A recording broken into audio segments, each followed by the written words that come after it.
I'm the head coach of the Jacksonville Armada, and we are the professional soccer team here in Jacksonville. We're coming towards the end of our second season, about to start our third, and we're very excited for the future. Headed by Burke and then put in by Scaglia. The Armada have the lead 3-2. I'm from England originally, and the closest, biggest city was Birmingham. I'm an Aston Villa fan, which is a local team in Birmingham. That was where I grew up. I was raised there. I have a brother, a very close family. We were raised on soccer, or football as we call it. There was always a ball, you're kicking a ball around, and I guess there was some natural talent involved. You know, I was quite good. I played at a fairly high level growing up. I had a talent for it. That got me into the professional environment. As I got older, I almost grew out of love with playing the game, and I found myself getting more involved in the coaching side of things, and that's when I stopped playing. So I stopped playing quite early, but in hindsight, it was probably the best thing for me because it allowed me to develop as a coach very early. Even though I'm still quite young, I've been coaching for a long time, and that's enabled me to get a good foundation behind me, my coaching qualifications. Steinberger back heel for Keita, who puts it in and cuts the lead to 2-1. I think when it's a new organisation like this, you have to focus obviously primarily on the team and being successful on the field, because being successful on the field will grow everything else. But with that, we also have to take into consideration that we're trying to build this brand as well. There's a lot more work that goes into it to try and build our support base, to build our fan base, to make sure that every week we're getting more and more people coming to our games. There are thousands of kids in Jacksonville playing soccer, registered soccer players. Our youth academy alone has 2,000 children. When you have the youth participation like that, and they get older, they become our fans. I believe there's something in place in Jacksonville for the Jacksonville Armada professional soccer to be successful, but it's going to take a while. The foundation in the youth is there. We need to cultivate that, and we need to make Jacksonville Armada a club that people want to come watch. Jamal Johnson, a chip, and it's in, and we're level at 2. For me, it's important that we as a staff every day, we as a club every day, give everything we have. So we try and focus all of our emotions on just being better at what we do. We want this, not just the team to be successful, but this city to be successful. We want to pour ourselves into the community. We want to get out there and show that we're not just here to play soccer, we're here to give back as well. Trying to get it past Bernstein, and does. Steinberger to the byline, out in front, and we're even at 2.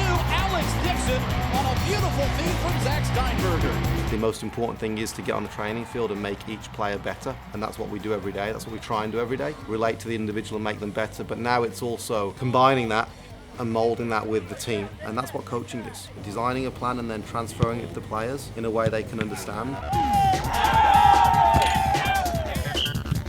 Practice at the start of the week is very much player-centered. We do the team session and the team work, but it's to make each individual better within our system of play. We want them to become better at doing what we do. So we'll design practices and sessions with that in mind. As the week gets closer to the weekend, so as we go into Wednesday, Thursday, and Friday, the practices become preparation for the game that's coming up. So it'll be very tactical based. We'll work on how we want to defend one day, and then another day we'll work on how we want to attack based on the opposition, where we think their weaknesses are that we can expose, where their strengths are that we need to be aware of. So later in the week, it'll purely be what we call game preparation. It has now become a big passion of mine. I really enjoy that part of the job.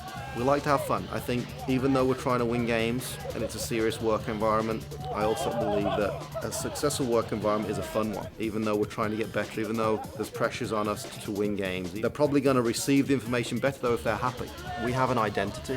We have a philosophy of how we want to play. That's what we try and do every day. We try and paint the clear picture to the players on what we want them to do. There's clear communication. So I think that's how you keep your passion and intensity in line, is by focusing it on what you want to see. Good idea.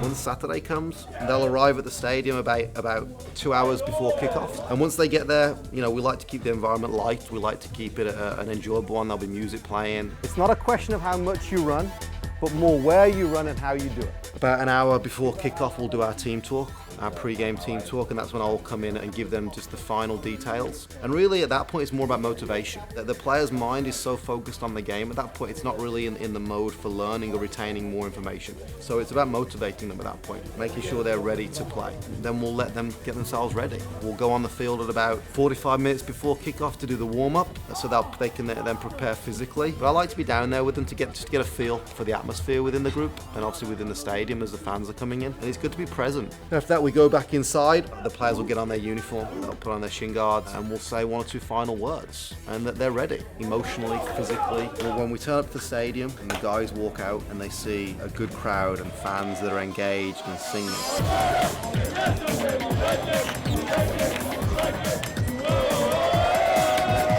As a coach, you stand on the side, you can feel the energy in the stadium. The fans are a huge part of that, the community is a huge part of that. I can't tell you enough how important it is on game day to have a good crowd behind you. You just want the game to start. You want the referee to blow his whistle, and then you want the guys to go out there and execute the plan. It's exciting, that moment's exciting.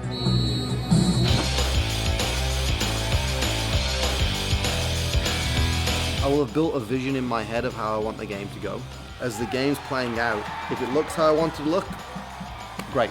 If it starts to go on a different path, that's when you'll see me get up and start instructing a little bit more just to get the guys back in the direction I want them to go in. You may have prepared for something and the opposition comes in and does something completely different. Then you have to react to that. Right? We've got our notepad on the side of the field, we're writing down notes, we're making diagrams. For me, the game is just a selection of problems that you have to solve. And you spend a lot of time doing that during the week, but come kickoff, come the start of the game, more problems happen. Once kickoff starts, it's all about watching closely, keeping the players on track for what you want them to do, keep on encouraging them if they do something right. It's important for them to know that we're engaged on the side of the field and that we're there with them. And the players want to know that they're not out there on their own. It's hard to watch the game sitting down. Standing up, you just feel more connected to the play. It's hard to stand still, so you might pace a little bit.